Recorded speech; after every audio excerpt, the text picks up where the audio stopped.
So yeah, we'll get going. And like I said, welcome everybody. Everyone looks so fabulous. Thank you so much for coming to the second night of the spring semester's Art of Freelance Showcases.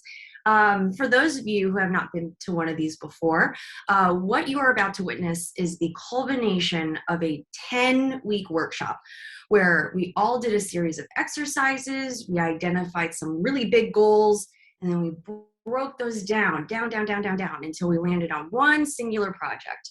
And then weekly, we checked in with a small cohort of creatives in order to support each other in completing our projects and getting this much closer to achieving those big goals.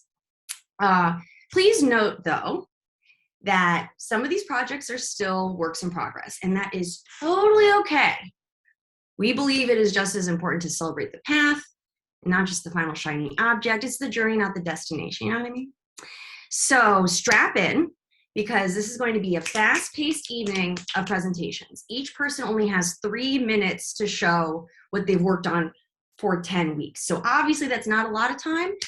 So we encourage everyone here to hit those follow buttons hard for the people that you're inspired by, so you can connect after the event. And for everyone presenting,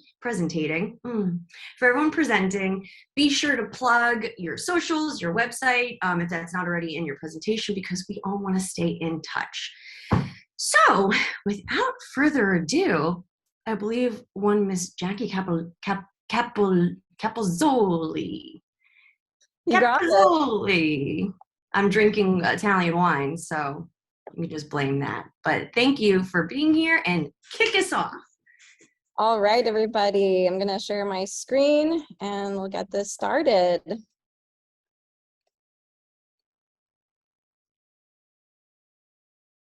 Okay. How's that? Can everyone see this all right? Yep. All right. Okay, so I'm Jackie. You can call me Jack. I am a LA-based creative director and fine artist, and here is my project for Art of Freelance Spring 2022. So this is my third time taking it, so I thought to kick this off, I'd really kind of go back and show you where I started. My first Art of Freelance was fall of 2020, and during that time, I figured out that I really needed to rebrand myself, come up with this persona who I now call Jack. I had an old logo, you can see the new logo now, but for that first Art of Freelance, what I focused on was kind of this transformation of 3 different areas of my personal art practice. My digital creative director work, my fine art and fashion, and then what I really love, which is my painting, and then also my music and sound work. So kind of pushed myself to develop mood boards on the right for the process, and kind of the just the general mood of who this person, this future version of myself would be for this first Art of Freelance. So you can see some of that work there. And for the next Art of Freelance that I did, which was spring 2021, I was kind of continuing this rebrand of myself.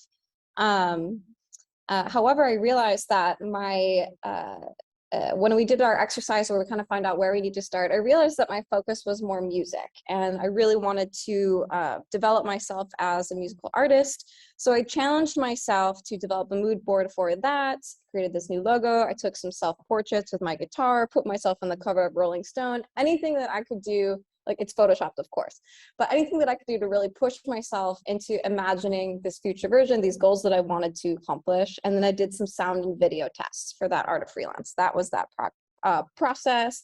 That was that course. So for this time, this is my third time around, as I said. So for this, I really wanted to set out with the goal of marketing my fine art, starting to contact galleries, developing sales leads, and sell as much art as I could before leaving LA. When I started this course out, I was in the process of just agreeing to relocate myself to Nashville, which is a very music-based city. I didn't quite think of how much moving and the whole, traveling across the country would impact this course. So I set out with this big goal to develop marketing this art and start putting more things on my website, pushing those leads, and then potentially maybe throwing this party where I would, have everyone over, give some art out, and kind of throw like this last hurrah, last like soiree before leaving LA. But what I realized is that this project for me turned into kind of this like mental progress, and any progress is progress, right? Of what I would really need to do to actually pack up my life here in LA, my last 10 years in LA, and get to this music city so I could actually focus on this next chapter of my artistic career, which is music. So during the course of this Art of Freelance, I made most progress in that kind of like mental pursuit of like going through items, packing things up, really making that progress there, of moving out of a 1,300 square foot loft into a 700 square foot bungalow in Nashville. So I'm not in Nashville yet, still in my LA loft, but figuring out how to pack up that artistic life here and really kind of delete a few things from what I'm outputting as a creative to focus on that one goal of my musical career. So that's ultimately what I wound up doing. And coming to the conclusion that although this wasn't like a very physical project of like having a physical result or, a video I created, I made a lot of I really took a lot of steps moving forward to get here. And I can successfully say I'm pretty much almost all packed up. I'm ready to move. And what I did do that was art related, sorry for the typo, it should say accomplished, was add some more pieces to my site. I'm gearing up to send an email to kind of close out some art. I did secure a place to store some of my big fine art so that I can come back to the artist community where I live in October and sell more of that as part of Art Walk. I live at this place called The Brewery that has, it's open twice a year with a big art walk. So I've secured a place to store my big art so I don't have to take that with me. And then I also did this really fun, I like have a hard time looking at this, but it's a pretty ugly looking digital artwork, but I learned how to create a digital NFT. So when I do sell my art, I can have a digital portion of it or create a digital version of it as an NFT. So that was my project.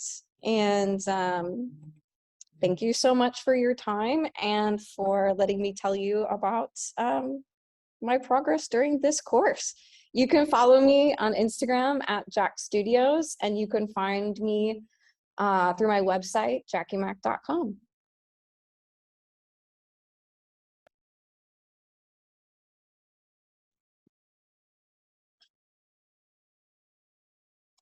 Awesome. Thank you, Jackie. Hey, it's me, James, and I was the guide for Jackie's group. And next we have Nina Beckhart.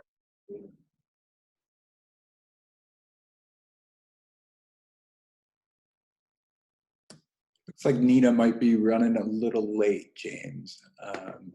Oh, we see her. I'm here. Oh, she is. Oh, okay. I'm Sorry. just connecting my screen. Got it. Excuse me. Okay.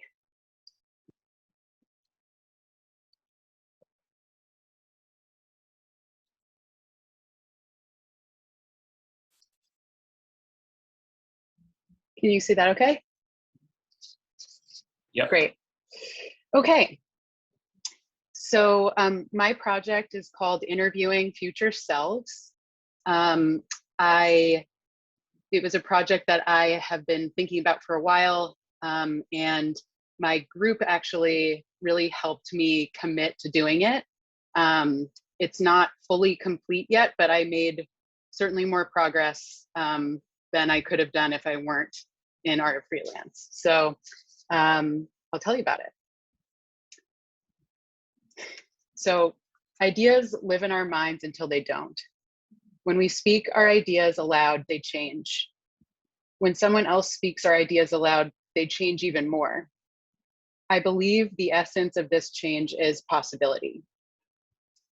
Possibility is felt viscerally, a light shiver, a juicy squirt of neurochemicals, the whole horizon opening up in technicolor. It's so valuable. For a long time, I've thought about how to capture this feeling of possibility, how to intensify it, how to grow it and share it. This pondering gave birth to an idea that has stalked me ever since it showed up in my mind. It's called Interviewing Future Selves. Interviewing Future Selves is an art project where I interview future versions of people. The interview is conducted completely in character. I am an editor and an interview for Interviewing Selves magazine, or IS magazine. It's an online publication creating an ongoing cultural snapshot through long-form interviews with people across generations and backgrounds. My subjects whom I interview are future versions of themselves.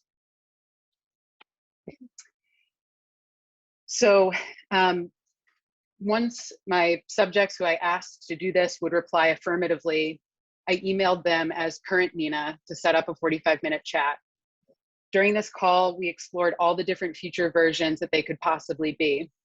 The only requirement was that they chose a self from at least 5 years from now.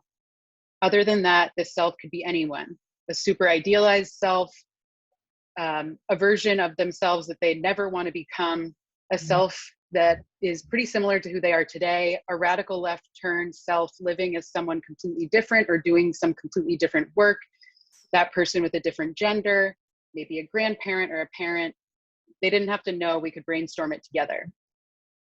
Once we settled on their desired future self, I reached out to them as future Nina, who was this lead editor and interviewer from IS magazine, looking to set up an interview in person. So interviews were about an hour and a half long, and I recorded them. I also photographed subjects. Maybe a future version of this project will be audio or video, but for now it's elegant transcriptions. For those of you, well, I'll just say that my background is in naming companies and products, and so I'm stoked on the idea that interviewing future selves is ifs, like if we could become this person, and then when they're interviewed, it is because maybe they'll really become this person. So these were my subjects for this first round. Going from the left clockwise, that's my dad. He's currently 75 and he's a retired physician, but he's also a 79-year-old poet. Next is India Ballinger, and she's a 10-year-old girl living in Placelle Park, but she is also a 26-year-old author. Bottom left is Brett Fleischer, and he's a 36-year-old somatic healer, but he's also a 78-year-old cult leader. And Jane Dorodic is a 75-year-old woman who was recently released from prison for being wrongfully accused of murdering her husband, but she is also an 80-year-old criminal justice reformer. So interviews have not yet been published, they're in process. They will all be posted to interviewingselves.com, which is the magazine's website. If you want to be notified upon launch, shoot me an email at ahoy@ninabeckhart.com. And that's it. Thanks so much.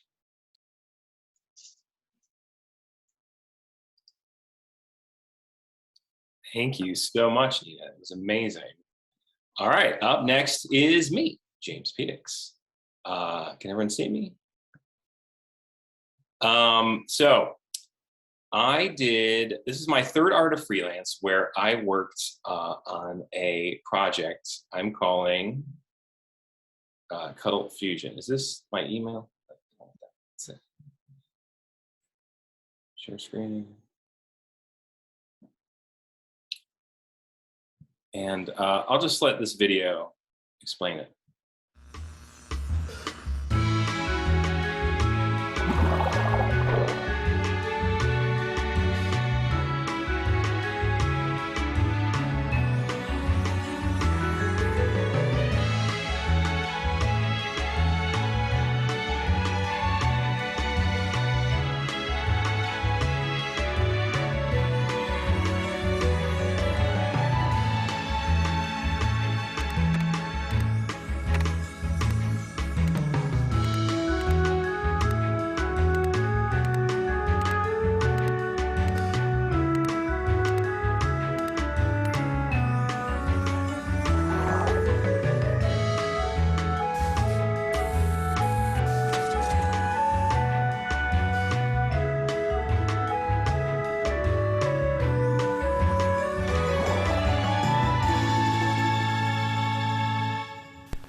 All right, so that is Cuddle Fusion. It is an NFT project, and during this last 10 weeks,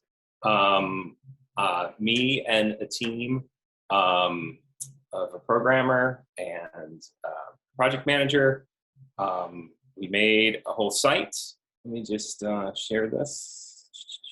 It all works, and we are ready to launch. What we're looking for right now is some beta testers.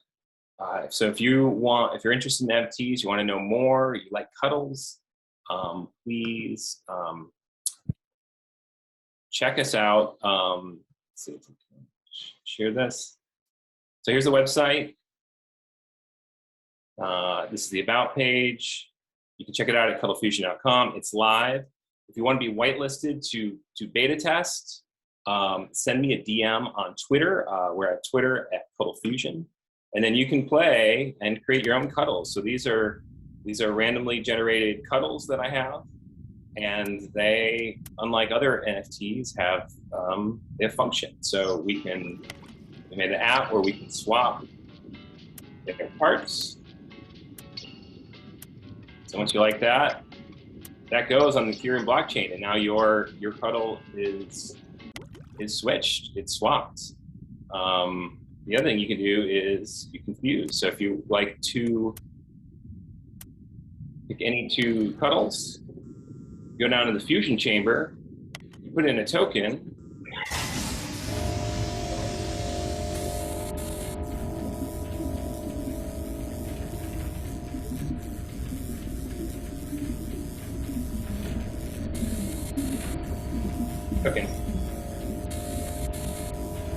my MetaMask isn't working. They come out. Oh, there we go.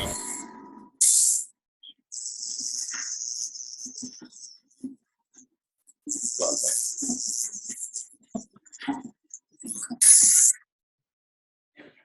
Anyway, they come out and they're fused. It's really fun. Check it out. Cuddle Fusion on Twitter. Thank you. All right. Cool. Next up is Micah Greenberg.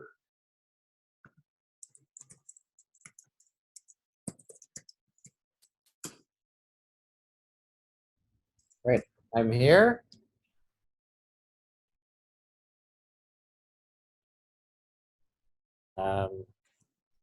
Hey, can you see me? Hi, everybody.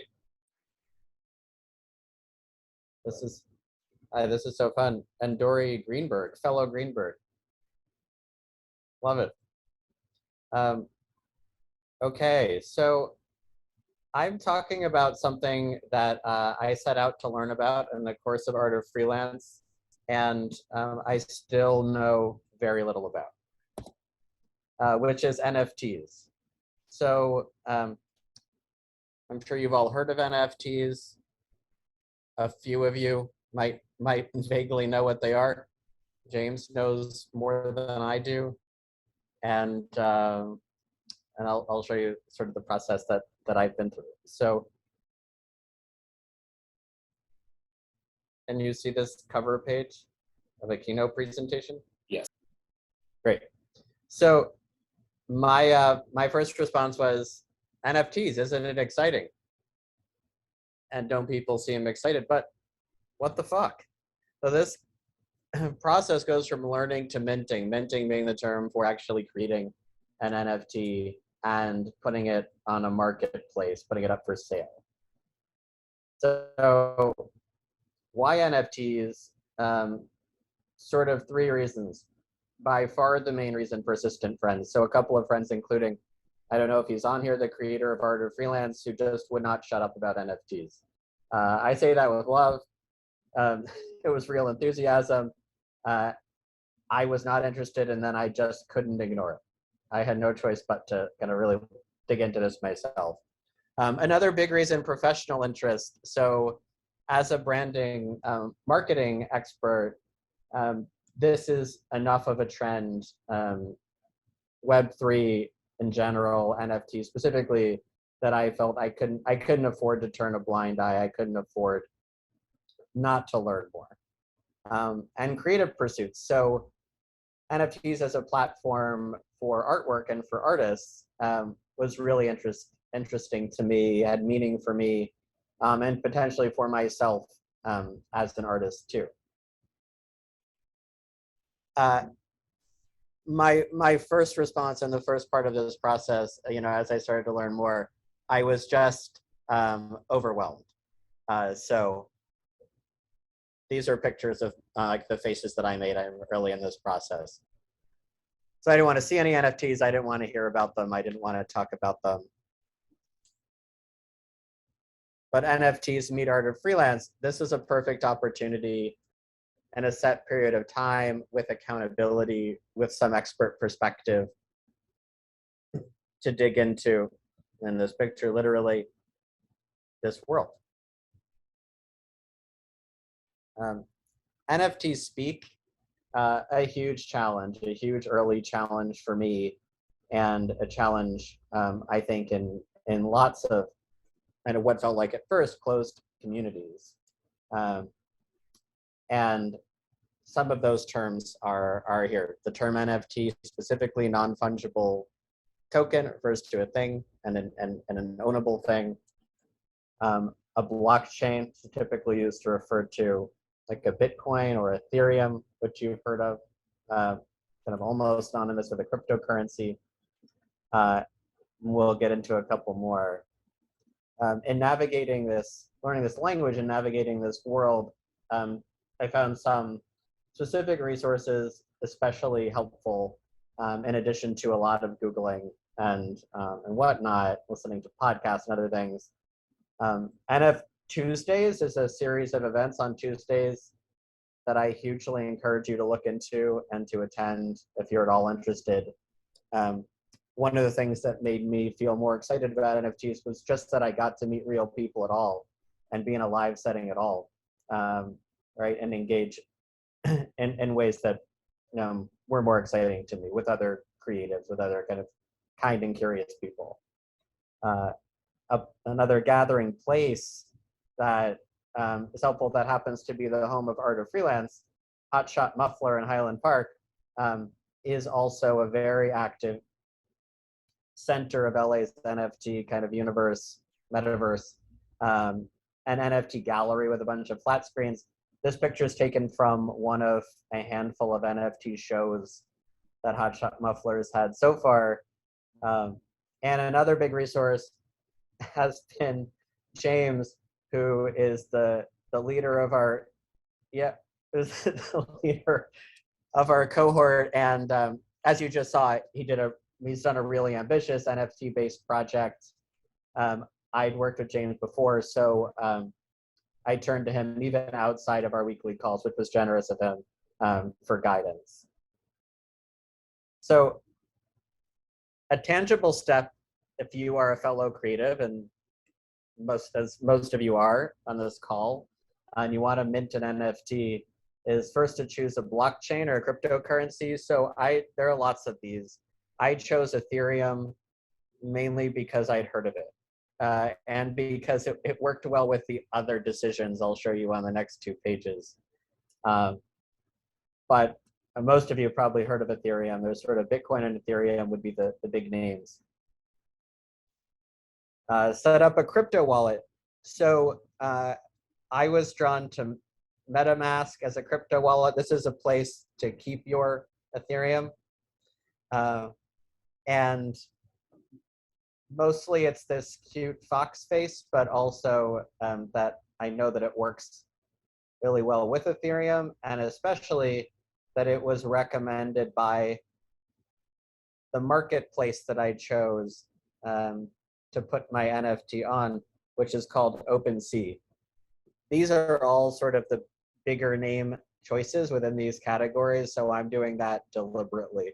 I had to stop myself from kind of digging too deep so that I could get to an endpoint. All of these will work for you. There are some numbers, sort of a numerology of Web3. Significant numbers, so 69 is a significant number, just in that people laugh about it. So that's why I'm using it here. 420 is another funny number people use for obvious reasons. So I went to mint my NFT, and this is how far I got before today's call. I got all the way through the process and I got this message. And James, I'm gonna ask you about this tomorrow. It says error adding your item. But there's proof. This is me on OpenSea uploading my video and a preview image, right? And getting to submit. Even better, there's art. So I will play this. An NFT comes in a lot of different forms. Let's say I write typewriter poetry, as some of you know. So it was actually recommended by my cohort to sort of stick with something that I know and that I'm a little bit known for as a starting point. And I found with my love of poetry, who knew there is a crypto poet scene and there are crypto poet influencers. And once I get this successfully posted, I'll be a crypto poet. So here is my minute-long video.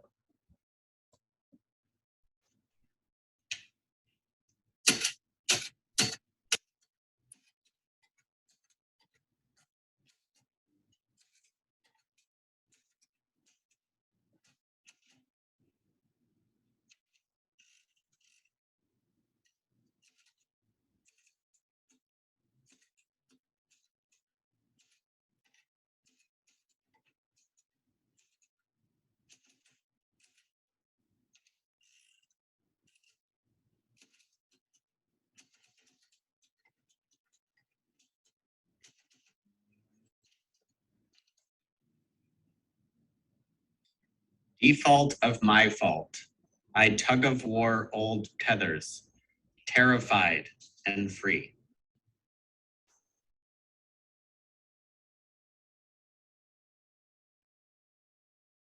Oh, I had one more page. This is an important page. So, and there's more. So feel free to be in touch if you too are new to NFTs, and even better if you want to talk about the branding and marketing work I do outside of this.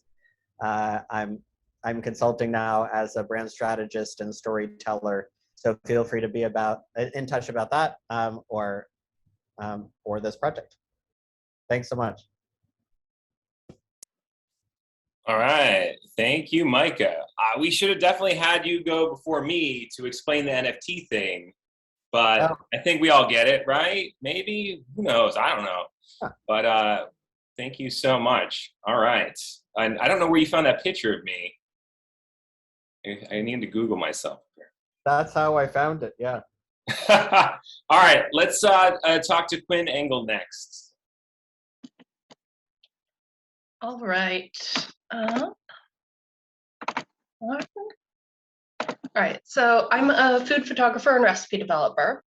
And basically what I came up with during this Art of Freelance project was repurposing a project that had pretty much gone, a client project that had gone sideways. So I already had a whole bunch of recipes and images, and I'm turning them into a cookbook that will be an e-version, and using that just as a way to take this work that has been done and do something with it so that just I can recoup from it, but also reimagine it in my way. So the basic principle was just, it's a bunch of recipes that can be taken, and they're easy, under 40 minutes, most of them, and you can adapt them to whatever's in your fridge in terms of fresh produce and vegetables. And I'm very grateful to my cohort for being excellent with feedback on ideas for titles and just how to explain the project. And one of the things that I got a lot of feedback on was just adventurous and healthy, but healthy doesn't necessarily mean what you think it does. It's even if you use it because that's the right term to use for SEO purposes, search engine purposes, it's about making and sharing that healthy food can taste amazing, just no matter what it is. So.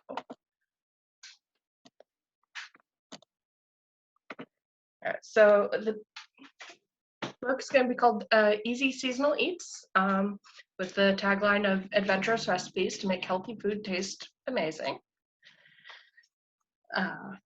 So it's got about 25 recipes in it, desserts and kind of main dishes, but pretty much all of the recipes have at least a few other variations to them that can be made. And that's going to be a big part of the book, is talking about how to use those variations. Just, okay, maybe it's winter instead of summer and you don't have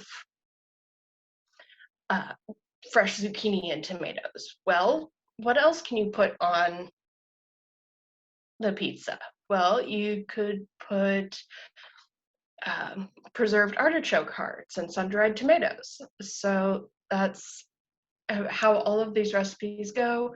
And even the desserts, it's, well, there's the little blueberry crisps, but what about trying to make them with raspberries or pears or pretty much anything else?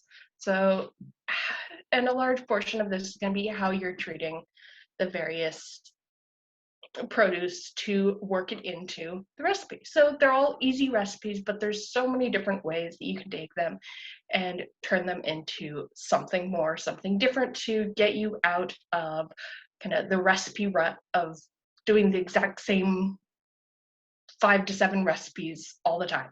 So it's, you know, this is a nice jumping point for people who want to get more creative in the kitchen, but don't know how. So just a few of the recipes that come up with. So a seasonal minestrone, always really easy. And also just making a minestrone. I know it's controversial, but without the pasta. Because a lot of times you need to be able to adapt things to meet a gluten-free diet, or just you want to cut out other things. So using turnips or using potatoes instead as your starchy component. And some corn and zucchini fritters, vegetable and pinto bean quesadilla, and one of the desserts is a cinnamon butter mochi bites. Just all things that are quick and small, and great to be able to just have and make quickly.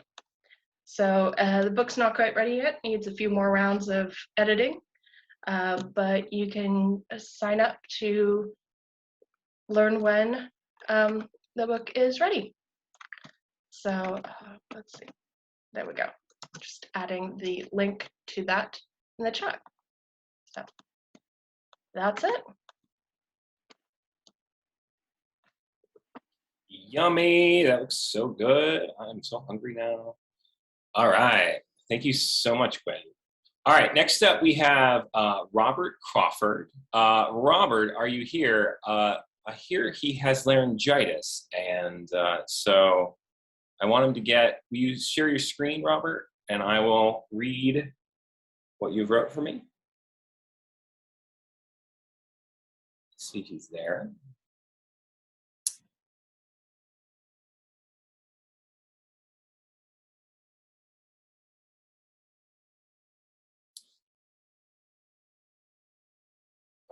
All right, yes, okay. So everyone hear me still?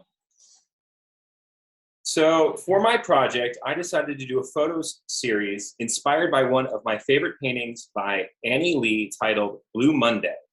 Both my mother and grandmother had the painting in their houses.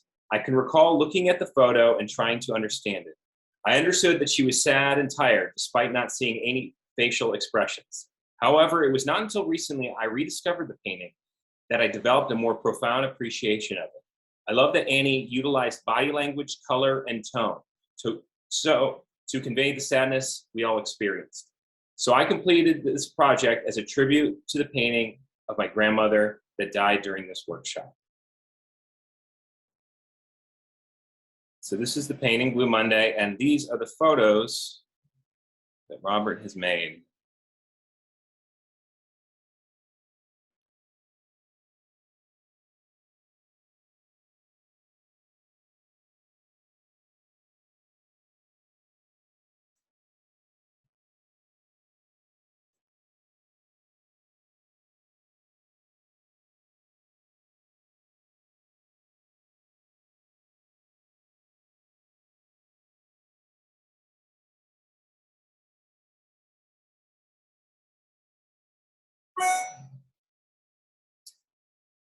Here we go.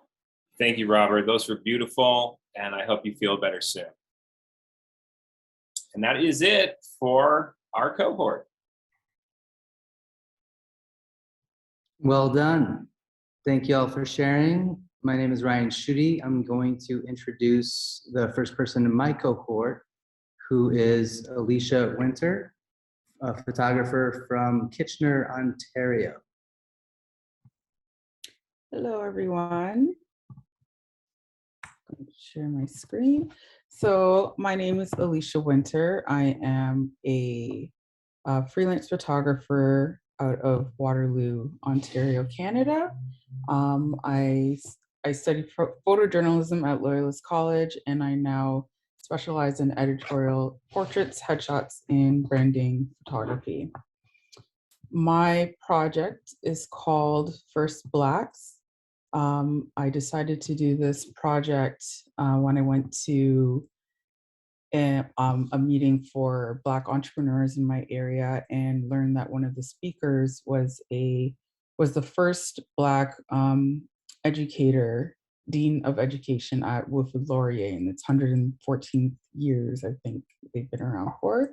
So that's where I got the idea to do this. So my project recognizes individuals who have become the first Black person to hold a position, whether they did this by choice or they just came across it by happenstance. So this goal is to focus and celebrate these Black individuals through portraits and interviews and learning about their experiences being the first.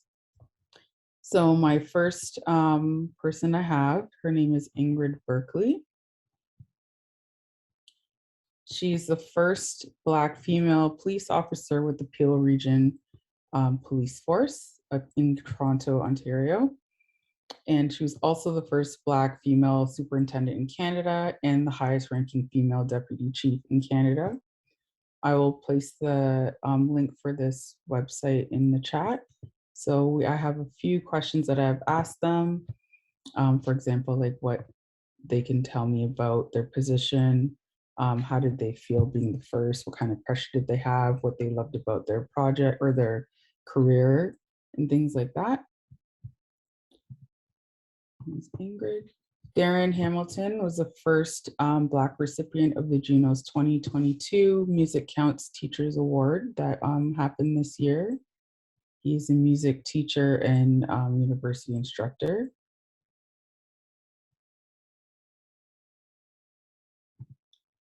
And Meredith Radlin, she was the first Black principal for the Waterloo Region District School Board. She was also one of my kindergarten teachers that I had when I was in school here in Kitchener, Ontario.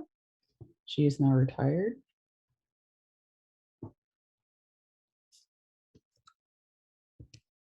Okay, and if you have any questions, you can always email me or DM me through one of my Instagram accounts here and visit my website and check back for more projects. I feel like this is going to be an ongoing project that will happen or continue to happen after this workshop. And that's it. Thank you so much. Next up, we have Frank Terry, a photographer from Los Angeles, California.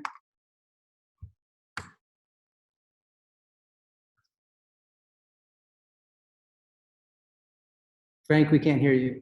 There we go. Always the little things. All right. Well, you already got my first line because I am Frank Terry. I am based here in Los Angeles and I'm a professional photographer. And this is my second time through the Art of Freelance program.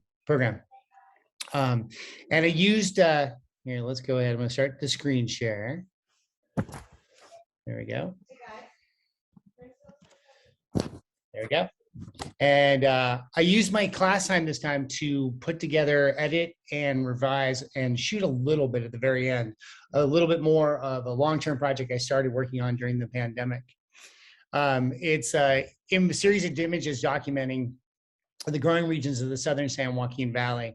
I see the set. It's sort of a set of printed artist proofs and an introduction to the project for the people that I'll mail it out to. I started, like I said, I started in the first year of the pandemic. And on the outset, I didn't have a specific goal other than I just went out to photograph anything that made me stop. The choice of location was random, and I placed my finger on a map, and off I went. It is a printed, tangible piece, so I shot a video of it so you guys can share in it while I talk. So let me go ahead and get that started. All right. And go. Here it is. So the sound is actually the sound of the area around where I was photographing. Since the day in 2020 when I started working, I've returned again and again to the same kind of 20 square mile area that it was dominated by two large inland, like basically floodplains. I thought the initial connection of the work was to water, and it is because it's a place that's so worked over by humans. It both held back the water from flooding the lakes so they can farm it, and they pump like hell to produce it. But I guess we sort of discovered through the process of editing, or I discovered that, like a scientist, I began to realize that. Right. Yeah. Are we supposed to be seeing a video right now? Yeah. Is it not working? Yeah, it's still stuck back on the old screen. Really interesting. Stand by. Let's check. Thanks for that. All right. Let's see. Here. Oh yeah, it wants me to change the share. There we go. You guys got it? Yeah. No. Okay, cool. All right, let's start over again. Anyway, so the work is a series of photographs from the area. And like I said, I started thinking initially it was about water because it is really a land both with and without water. It's pumped from deep below. It's held out of dry lake beds to turn the dry lake beds into farming regions. And then a kind of a back and forth fight to keep the water in place. But what I realized when I started editing the work together and putting it all in one sort of comprehensive form, I realized that it was actually a story about how we live upon the earth and what we create and what we leave behind. It's really about how we touch the earth, which is how I came up with the title. This set of 18 images that we're going through right now, it's a selection of a much larger body of work that one day I'd like to see as a bound book. But for this version, and also for the reality of getting it done with class, I chose to do an unbound set of 13 by 19 inch spreads folded into a magazine format or a zine format. It's kind of cool because it creates those new relationships from image to image as they fold together, but it also allows the viewer to disassemble them and go through them one by one. I'll let you guys finish seeing the last few there.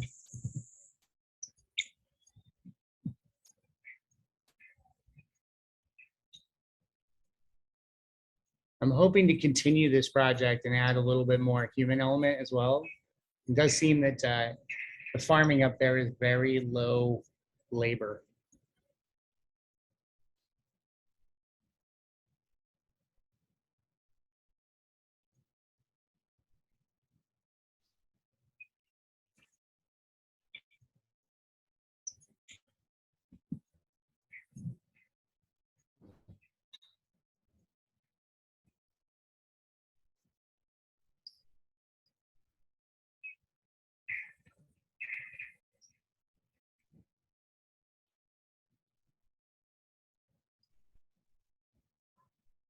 And that's it. So thank you very much for your time. If you want to engage with the work further, you can look at my website at frankterry.com. Those images are also there, and the landscapes are landscaped and the verticals are vertical. And that's what I did. Thank you, Frank. Next up, we have Erica Blake, who is not with us tonight, but I'm going to play a pre-recorded video that she had made for us. So let me cue that up.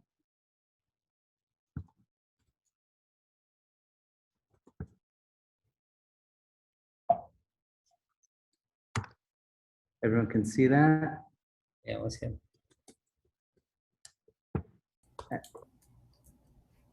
Hi everyone, good evening. My name is Erica Blake and I'm a photographer located in the Washington, D.C. area.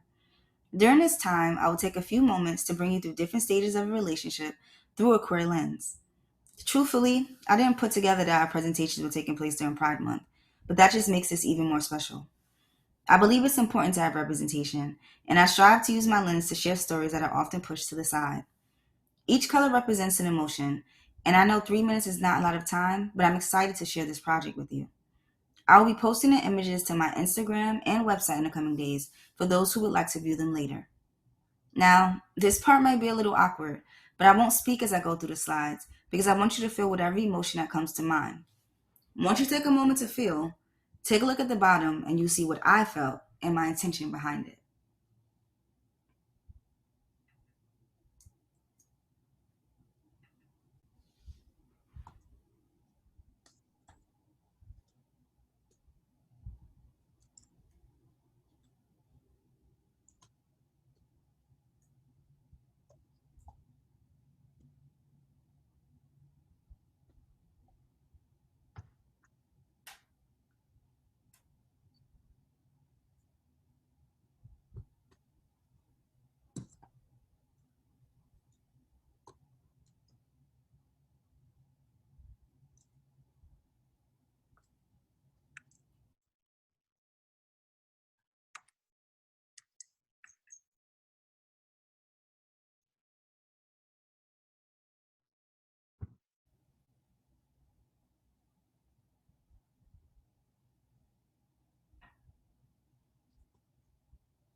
The purpose of this project is to show love and the importance of building a foundation.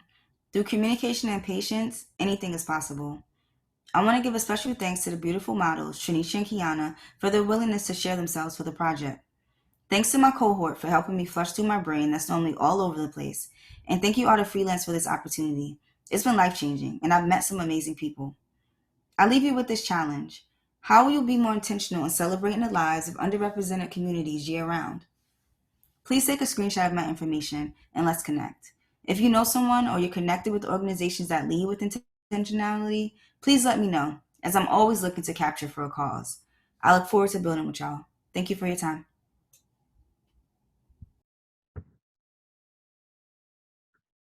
All right. Thank you, Erica.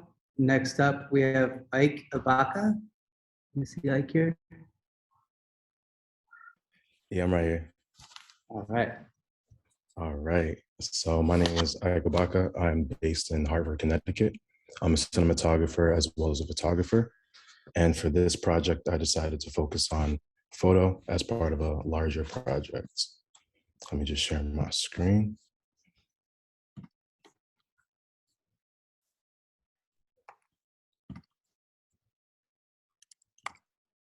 All right.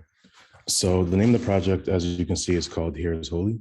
And the overall idea of it is to just explore what home means.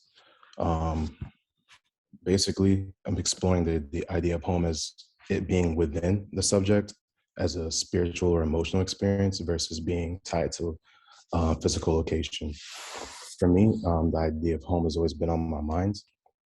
And that's basically been because I've always wondered what true home feels like because I didn't grow up where my roots are. So I know a lot of people in the Black community and in different communities feel the same. So I wanted to kind of highlight that and show what that looked and felt like to me. So this is the intro image right here. You're going to see a lot of common themes. We're going to use nature, water, and some movement to kind of convey the feelings that I was going for. And as I scroll through, I'll just give you guys time to take in the images.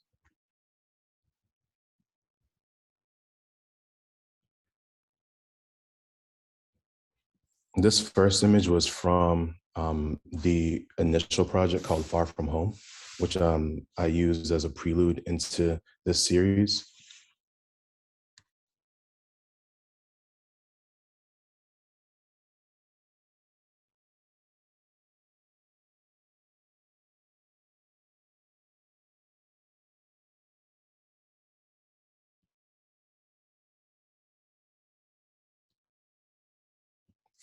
And that's it for the images that I use for this. There's a larger concept at play, including motion. But for right now, I wanted just to kind of focus on a couple of images and bring them together to create something like cohesive for that introduction. And I'll add in where you can find more of my work. And I just left it up on my site for a little bit under my port. So you guys can take some time to look back at it. But yeah, hope you enjoyed. Thanks so much, Ike. Next up, we have Juliana Roth, a writer from New York City. Hi, everyone. I'm just going to share my screen. Awesome. So I recently noticed that our word for reaching out for each other is rooted in the same word that we use to describe how birds speak. Oh no. Okay, starting from the top, that's fine. Okay, I recently noticed that our word for reaching out to one another is rooted in the same word we use to describe how birds speak to each other and to us. A bird's call is also what we study to see how they mimic, elegize, celebrate the sounds around them. Sitting with the word longer, I notice feeling called is a language I use within myself to describe my intuitive leads. A call for me is a feeling of affirmation, a nudge, whether that leads to me turning down the not so usual street on a morning walk or deciding to send a photo to a friend who turned out to have just been thinking of me too, or more drastic calls such as deciding to defer college to live as a volunteer on a farm in Maine and hike the La Salle Mountains in Utah. My 20s were spent immersed in poetry and short stories, so sometimes I wondered if I was only borrowing my language from voices I submerged myself in. But these voices live on my walls, humming alongside each other on my bookshelves. Sometimes if I'm dealing with something I've lost language for, I look to the shelves and decide which title I'm being called to, whose language will help me identify my own. I used to be really insecure about not knowing if I was original. I was a younger sibling, so there were very few things I could ever do first in my life. But the more I studied art and books and animals, the world around me, I realized that an original was both impossible to pursue and to avoid being. So that's why when I noticed that our description for how both human and non-human animals seek to find one another or to be heard, I felt it was only right to use that word as a subject for my first essay for my project, Drawing Animals. Drawing Animals is a weekly newsletter that I write every Monday and then send out every Tuesday, which as someone who went to a MFA program, that's like very scary to me to not have time to edit and process and give it to a bunch of readers. But I wanted to do this project because I have been in that more academic literary space for so long, and I've been trying to get an agent for my books and to get my writing out. It just is the years-long process. So doing this was a way to write about something that I care about and to connect with readers on my own terms, and also to bring forward a subject I care a lot about, which is our relationship with animals. So twice a month, along with the weekly letter, I do an interview with an ecological writer, artist, vegan chef, animal-related space artist. So I release that as a podcast alongside the letter. So far, I have just the first episode out, but I have about 4 or 5 recorded that I'm editing, and I'll have it basically the summer covered, which is great. I also imagine eventually to reprint some of the letters and the transcriptions of the interviews as an anthology. So that's kind of like the long-term goal, but for right now, it's just about the accountability for me. So this is what the letter looks like. I am currently using my Squarespace account, and I want to move over to MailChimp because they'll archive it more cleanly and you can actually like embed the podcast. This is just a screenshot that you click. So I'm still kind of working on the visual design for it, but generally this is what it looks like, the essay. And then I do a little doodle at the end where I anthropomorphize the animal of the week. So this was from the week where I talked about ticks. And then I also from this came up with ideas free monthly gathering with artists. So you're all welcome if you want to come. Just because I realized the more I talked about the project, the more people wanted to share their own stories of animals. So it's just going to be an hour long on one Sunday a month where people can come in and I'll give like a guided writing prompt and we can generate our own art about animals. And this month it's going to be about seals. So I'll share a myth of the seal and listen to some underwater recordings and just kind of let people get weird and see what comes up when we look at our animals more closely. So the ways that you can support me, obviously we're in a room full of artists. So if you are someone who thinks about animals or even just have like a relationship with your pet in your studio or something like that, I'd love to talk to you, either collaborate. You can come on the podcast if you want. Also, subscribing to the podcast, I put a tiny URL there to make it easy to find. It's just out on Spotify right now. The how you can register for on my website, julianaroth.com/offerings. And then of course, the big ask is to subscribe to the letter. And if you like it, to forward it to one friend. So yeah, I'll put the link in the chat too, but thank you everyone for listening.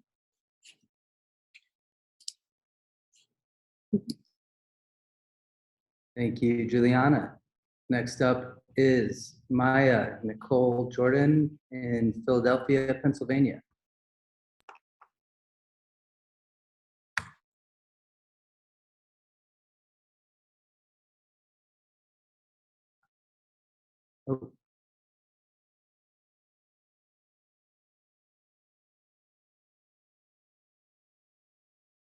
Oh. I was muted. There you go. Oh, okay. All right. Hey, everyone. Oh, the sound thing. Oh, it's doing it already. Oh, oops, I gotta go backwards. Darn it. Okay. Well, oh, there it goes again. I'm mine. How does it go back? This is great. This is great. Okay. I'm Maya Nicole Jordan. You can call me Maya or Maya Nicole. Pronouns she, her. I create classically trained dancer, choreographer, recording artist, songwriter, interdisciplinary artist, educator. Just really obsessed with the expansion of consciousness and awareness. So that's what I create to do that. So this go around, I focused on developing something for this organic hair and body butter that I created as a subscription that has a holistic approach to beauty, like, approaching your whole self and health when it comes to beauty. So a big part of that is spending time with yourself. So I decided to create some intuitive vocal sound baths with some guided meditation that you're supposed to do with the products, product cakes, but you can do with anything, oil, lotion, all of that. So that's what I worked on. I also worked on sourcing compostable packaging because everything is compostable, like what it comes in, what it's packaged in, how I want it to look, take some pictures of the product and add them to the site. So I'm really happy that I was finally able to find like compostable everything, stuff. Because yeah, I'm just want things to be sustainable. You can live luxuriously and not, and it still be like sustainable, where you're honoring yourself and the earth. So these are, so I did 3 of them and they have videos as well. And I'll play like a little bit of one. Again, this is a guided meditation, so you're supposed to be like having your oil or it's called butter cake, and like following the prompts. So I'll just play a little bit for you so that you can Hey, boo. hear. Hey. You are here. I'm Maya Nicole, and I will be with you for a few minutes of indulgence. You have carved out time for yourself. You deserve this. Feel free to modify the prompts as you may need.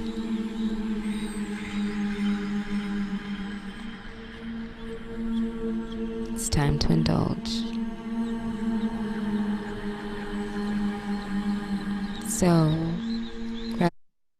that is a little tidbit of how they sound. They all have different your butter cake. Okay. They all have Hey, boo. Hey. Okay. There you go. They all have different like themes. Like the one is like declaration, another one is like stories of the past, just like honoring the wounds on your body and just nourishing yourself and your skin so that you can just be beautiful inside and out. Which sounds corny, but it's the best way to go. Okay, so gratitude. How you can support is purchase a subscription for yourself, someone else. Ryan, thank you for purchasing. You can listen to the meditations. Like you don't have to have the product to listen to the meditations. Just oil or lotion or whatnot. And that's thosebuttercakes.com. I'll put that in the chat situation. You can follow the products that I've created, those butter cakes, on Instagram, and spread the word and spread love. Just make sure that carve out time for yourself to like nourish yourself, because there's so many things happening between like working on your projects and just the world and all that stuff. Feed yourself because you all deserve it. Okay, that's it. Thank you. Thank you, Maya. I am looking forward to receiving my butter cakes in the mail. I'm going to go up next and last for our cohort. My name is Ryan. I'm a photographer in Los Angeles, and I have a somewhat cautionary tale about, in Art of Freelance, one of the things they tell you when you're starting your project is not to rely too heavily on someone else because it may not fall through within the 10 weeks that you have. And I was going to continue the family portrait series in my Tableau Vivant series. And I found a great family, and our dates kept getting pushed, so we didn't end up getting to shoot beforehand. I do plan on still shooting them afterwards, but all that while, I was also working on another project of mine, so thank God I still have something to show, which is the Great Los Angeles Small Museum Tour. And this is a project a friend, Todd LaRue, started, where he visited 650 small museums within the Los Angeles area. And he brought me on after he had done that because he wanted to make a book and go back and visit 80 of them to photograph them. So before this 10-week session started, we had already done about 25 of them. And then in the last 10 weeks, we did probably 6 more. So I'm going to show you a handful of just the portraits from each of these small museums. And then eventually in the book, we're going to have details from each of the exhibits and more in-depth coverage. But for me, the portraits have been the most fun part of the project, is finding a human connection with the museum and not just the very still life aspects of the exhibits. So I'm going to share my website where I've put together, I think, 9 portraits here. And everyone can see that. This is And I'm still, I just uploaded these, so there's some links to the museums if you go on my website and the info button on the bottom. But this is the African American Miniature Museum in Compton, and Karen is an artist who kind of, I think for like 20, 30 years has been creating these miniatures, and her husband Eddie built the shadow boxes that they go in, and they have this wonderful collection of dioramas that tour different museums, but this is the bulk of their collection in their living room. And you can see a couple at the Autry Museum in Griffith Park as well. This is the Ararat Eskijin Museum up in Mission Hills. It's an Armenian museum with a lot of great exhibits and history about hundreds of years of history goes back. These are the two curators. This is the Antelope Valley Indian Museum up in Lancaster. Quite an odd place to check out. If you're got the time though to make the day trip, highly recommend. It was an old set designer's house, and he just started collecting artifacts. And then eventually the state bought it, or I don't know, it was gifted, I think. But now it's like an official state park. That was just from this crazy house this guy built, and right into the rocks. They're kind of like a Joshua Tree landscape. This is the Bhagavad Gita Museum in Culver City, and this was the founder, or actually a sculpture of the founder in his original room that hasn't changed since they built the museum in the 50s or 60s. And they kind of just keep this exhibit. I don't think this one is open to the public, but it will be eventually. But it's been kind of set like this for quite some time. The main museum attraction there is this really wild 3D animated sculptures, kind of like Chuck E. Cheese, but with much more proper set design. Again, an old Hollywood set designer had helped build the museum. This is up in the valley, the Horace Height Estates, the Big Band Museum. This is the son of the original founder. And it's also like this kind of crazy apartment living situation with a lot of artifacts and big band memorabilia.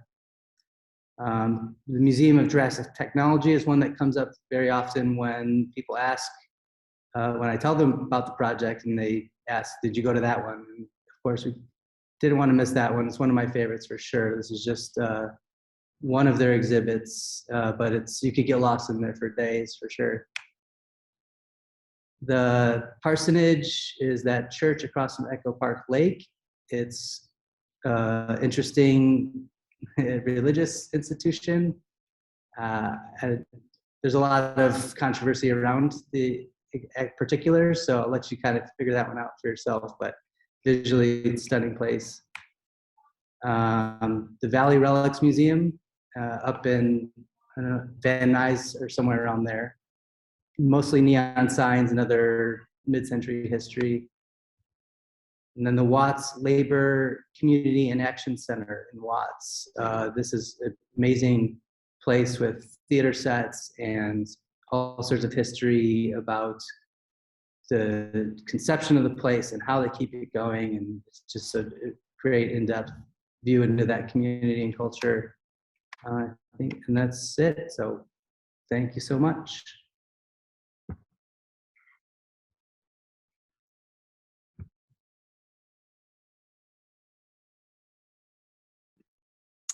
Hey, I think we're on. Thanks, Ryan. I'm Sam, and up next is a Tuesday 6 a.m. early bird cohort. Love everyone in here. We have Sophia Lee first on deck. Sophia, are you here? Yes. Yeah.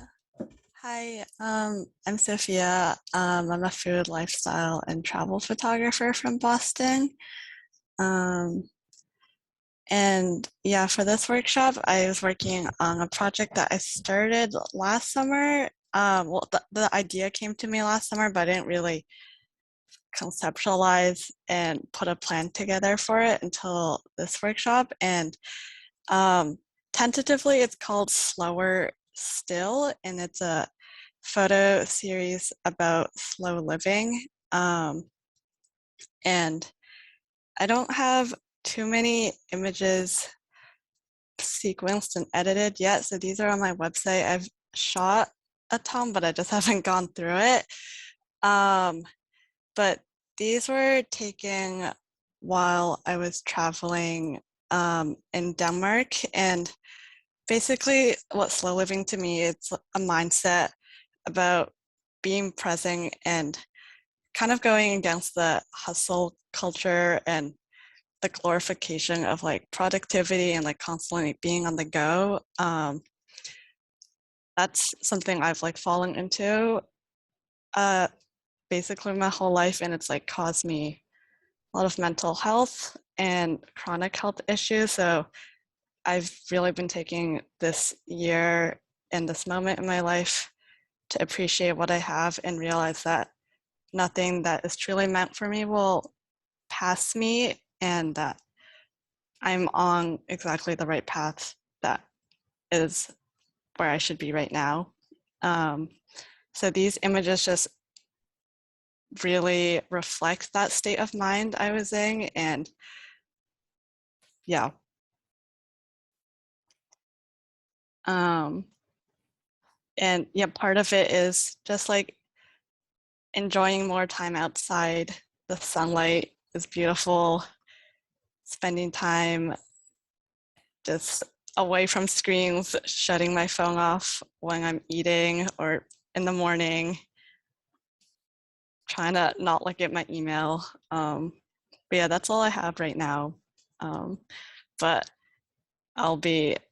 hopefully more images will be up on my website, which I guess I'll link below, and I'll share them eventually on my social media, probably a while later. But yep, thank you. Oh, thank you, Sophia. Oh my goodness, gorgeous. All right. Up next from our group, we have Julia Zabe. Are you on deck? All right.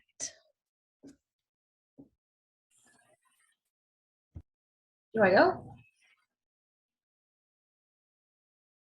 Okay. Yep. Hi, everybody. I'm Julia. I'm an editorial and event photographer. I've recently relocated to Los Angeles from the San Francisco Bay Area. And I absolutely love capturing vibrant moments in people's lives and also floral images. The floral images has been a recent project that I've actually started 5 years ago. And I'm going to share the materials that I created for the launch of its online boutique on the website here. So I'm going to share my screen.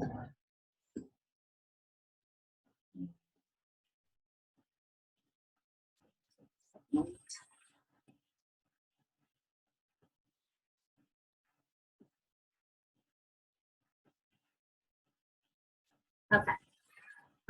The title of the project is the Nature Morph Project, and it includes images of cut flowers in different stages of bloom.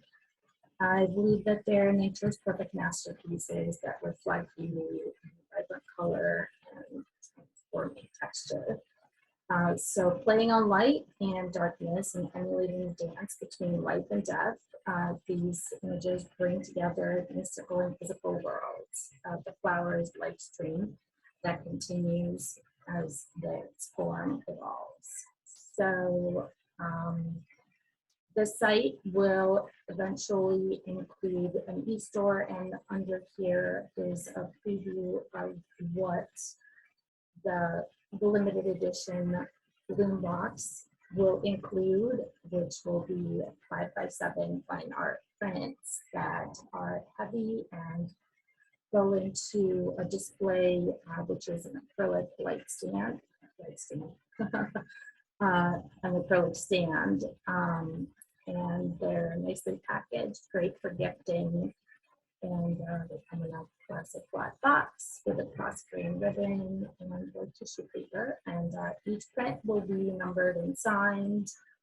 And I will be adding collections similar to this or framed limited edition prints as I continue to photograph more images. So right now you can sign up if you'd like to be notified when the project goes live and the stores open. That information is right here at thenaturemortproject.com. And if you want to stay in touch, I would love to hear your thoughts, or just if you want to say hello and collaborate, or if you're in LA and want to share some spots that I can explore, that would be amazing. My info is here in red. That's all I got.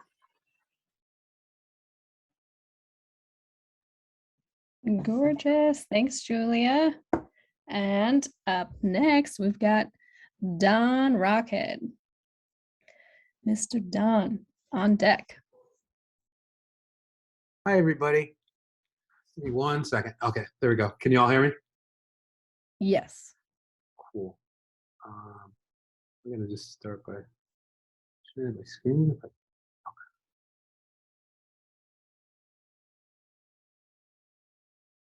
Okay. Can you guys see my screen? Yeah. No? Yes. Oh, okay.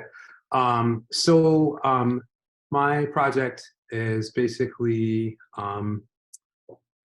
sort of spawned off of kind of the images that I've seen a lot in terms of people trying to represent diversity in ads most recently. And my take or my feeling on it, I guess, is that in some cases I sort of felt like the advertising sort of exhibited the anger of people of color and dissatisfaction with what people were sort of experiencing in terms of diversity. But on the other hand, I felt like there was a lot sort of lacking in this explanation for the depth, the richness, the culture, the ingenuity, the experiences that people had. And so I felt like in some ways this is my take on it, but I felt like the Converse brand was trying to maybe highlight more diversity, and so I wanted to kind of continue the process and create something as if maybe something they would think to do next, or maybe they would want to bring me on to kind of do, or some other group. And so here we go. So I'll just start flipping through images.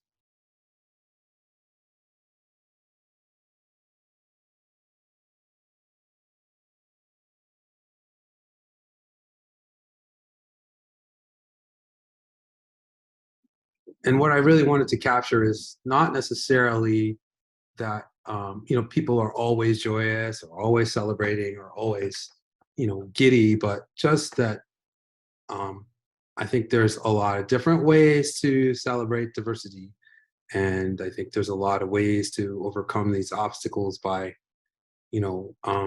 celebrating individuality, celebrating the uniqueness of various people.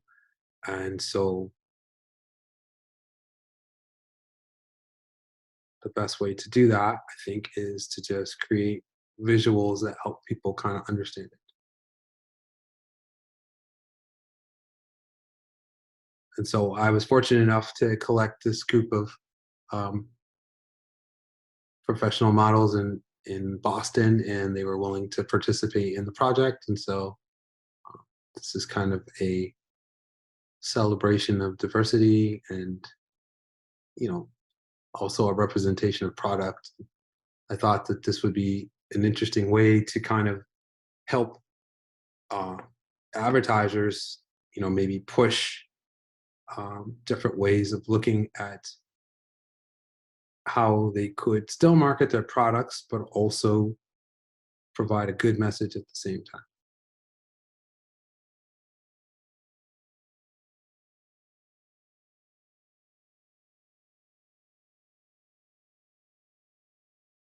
and still have fun.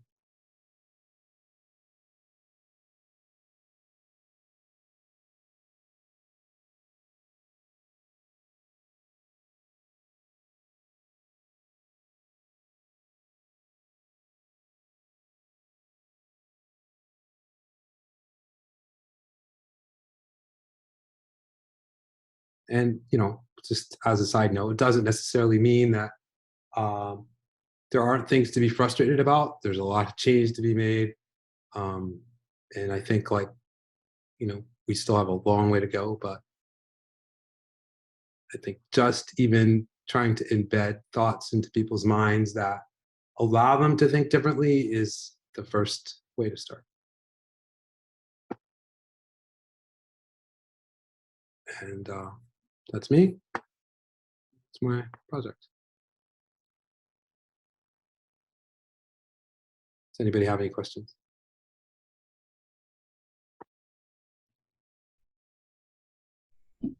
Thanks. Yeah, send any questions in the chat. Don, thank you. Amazing. I'll go next, rounding out our cohort. Let's see. Hey, I am Sam Sousher. Let's play. Loading. All right. And I'm a San Diego / LA based photographer doing portraits, the dance movement, and a former professional ballet dancer.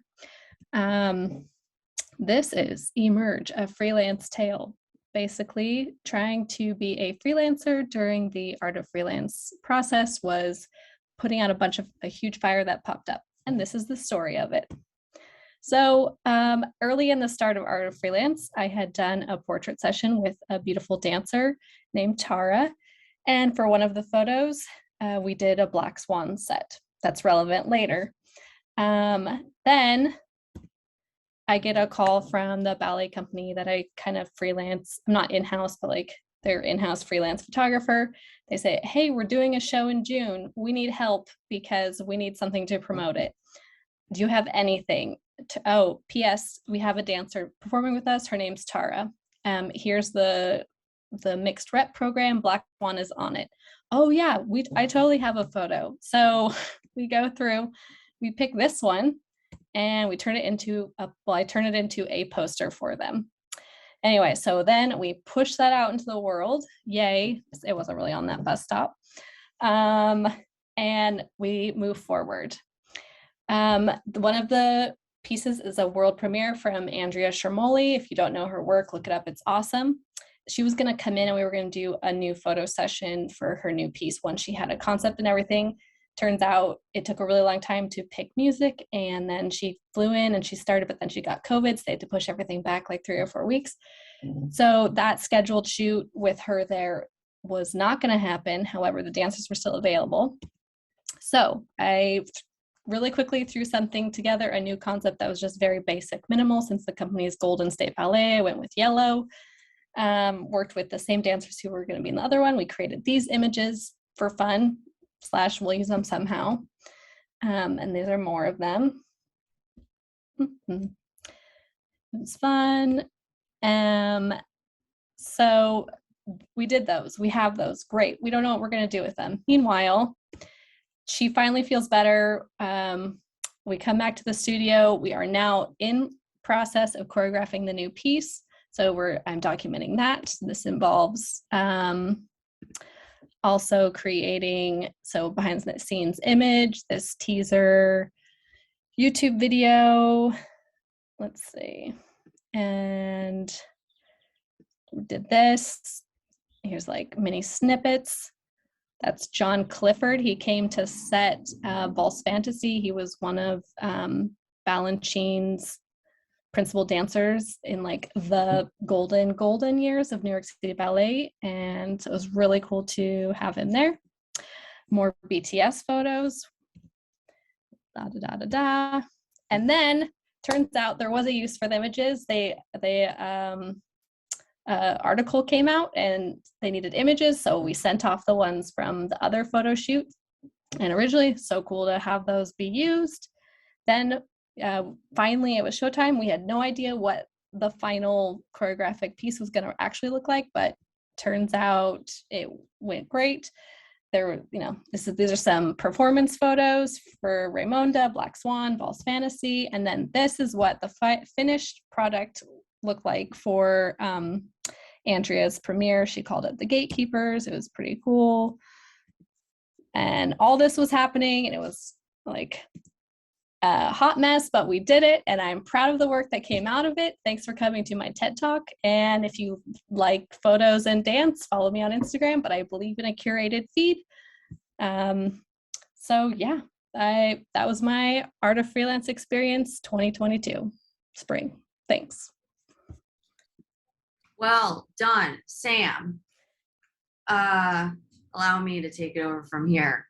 Last three presenters, wake up! It's gonna be three of us only, just because life gets in the way. You know what I mean? You got kids graduating from high school. You live in Africa. You don't have a current apartment. Your dad is, it's all there. Life is happening. So unfortunately, so many of my lovely cohort couldn't make it, but I encourage you to just like Google, because what they're doing is really fabulous. So for the two fabulous people that are here, I want you to take a look at Miss Yekaterina, who's going to show you her fabulous project, Black Russian. Take it away, Yeka. Thank you. Hi, everyone. Everyone calls me Yeka for short. I am a photographer based in Brooklyn, New York, focusing on portraiture and documentary. I kind of got lost in a lot of doing photography as work, so I've been trying to work on a personal passion project. And my name kind of ties in right into my project. Full name is Yekaterina Giadu. I am half Russian and half Ghanaian. And Ghana being in West Africa, not Guyana. A lot of people confuse that, so I just have to put it out there. So I'm going to share my screen. So this is my website, which I'll post in, and this is my project, which is called Black Russian. And I'm basically telling my story along with my parents' story, my family's story, and other people that I run into who come from the same background.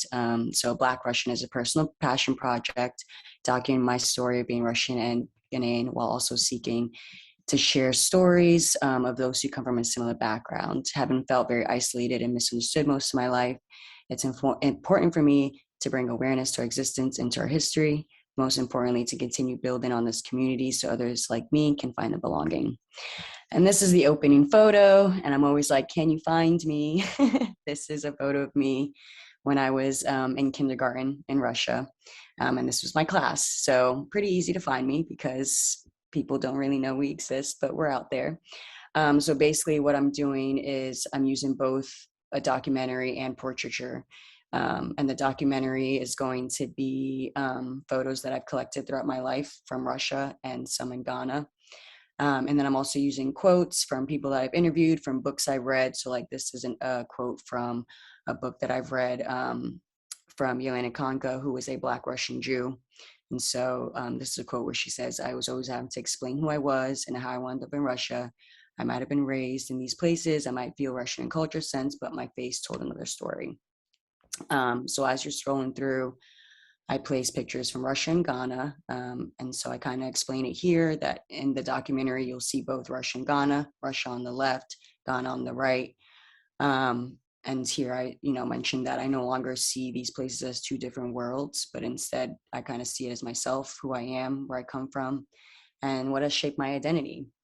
So there's the mix of documentaries, some more quotes, and I'm going to be throwing in old photos of my parents. So this is my dad attending school in Russia. Here he is with some classmates, and here he's with some classmates from Africa, kind of telling that story, mixing in documentaries some more. And then I'm also including people that I've met who come from the same background or some similar background, not necessarily just Russian, but also Eastern European, and not necessarily just, Ghanaian or Ghanaian, but also African-American, anywhere from Africa, anyone that identifies as Black. So this is Lita. She's half Russian and half African-American. So I threw in a quote that she put in there So you kind of scroll through and kind of see the whole story. And this is like a photo of my parents. And so I'm going to be telling their story about what it was like, you know, growing up and being in Russia during communism, and going to college there. So my dad actually went to college in Russia, and that's how my parents met. So yeah, I'm kind of just like bringing this story to light, self-portraits, of course, because I have to, you know, this is kind of my story. So this is a really awesome quote: "One drop of black blood makes you black in these parts." A lot of people, when they hear where I'm from, they are always shocked because they've never met, you know, someone who looks like me who's from Russia. And I'm like, here I am.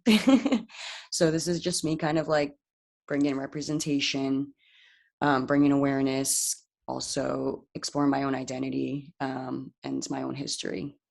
And yeah, so I'm going to be doing a little gallery show, raising money. I'm going to, you know, try and meet a bunch of people and try and interview them. And I've met, you know, a lot of people who are around the world. So I just want to travel and meet them. And so I'm kind of going to be raising money for that. So if you want to check me out, I'm going to put a link to my website. If you're in the city, or if you know anybody that comes from this background, please send them my way. Thank you so much. Yeah, baby. It is so good and gorgeous. We love it. Yeah. Thank you so much. So we're going to go from the borough of Brooklyn all the way over to the borough of Queens, baby, to Miss Kayla Sambo. Kayla Sambo with her amazing artist portrait series. And here's her information. Take it away, Kayla. Hi there. Hi, everyone. My name is Kayla. I'm from Queens, New York. And for my project, I focused on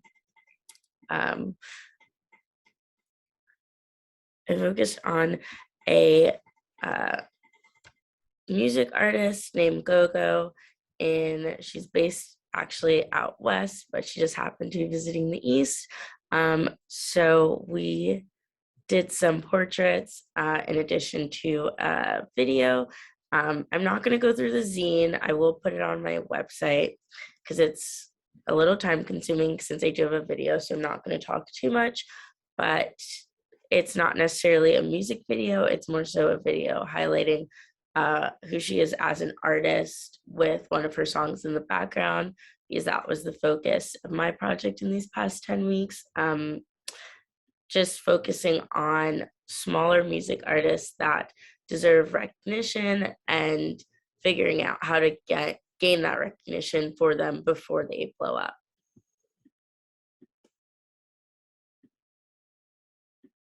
World on tilt, I go round and round. Found my sound so profound. How much longer will it take? How many dollars do a hustler gotta make?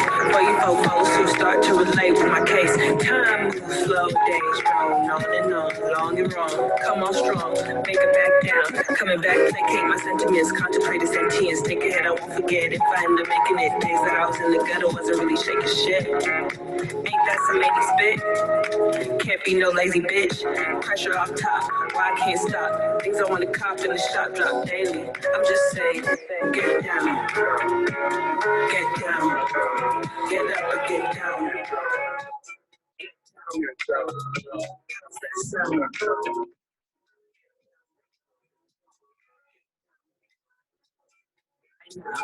I know, I get high and go low. Things I know ain't clear any longer. Wanna make a change, don't go farther. For my guys in my old troop, trying to be wise, so I kept both troops in the back of my frame of mind. Working on my legacy and I'm taking time. It'll be a sight, hit the limelight, make it make sense. Feel so right, feel so right.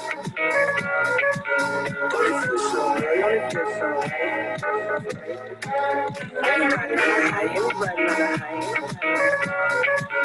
Baby, don't ask me, baby, don't ask me. It's been time that I stopped searching. Check the web, man, I've been lurking. Itchy native, I need purpose. And on God's word, it's not working. 9 to 5, like I'm a slave. Man, I'd rather pound the pavement, rather just finesse. Stumble on the track. Baby gave me neck for the stress. I digress, and wait for what's next, yeah. In the lab like Dexter, please don't call, I'll text ya. I guess if you're vexed, say something before I gatekeep my identity. Get cryptic like calligraphy. Can I stop now? You shitting me? Is you kidding me? I'm the shit to me.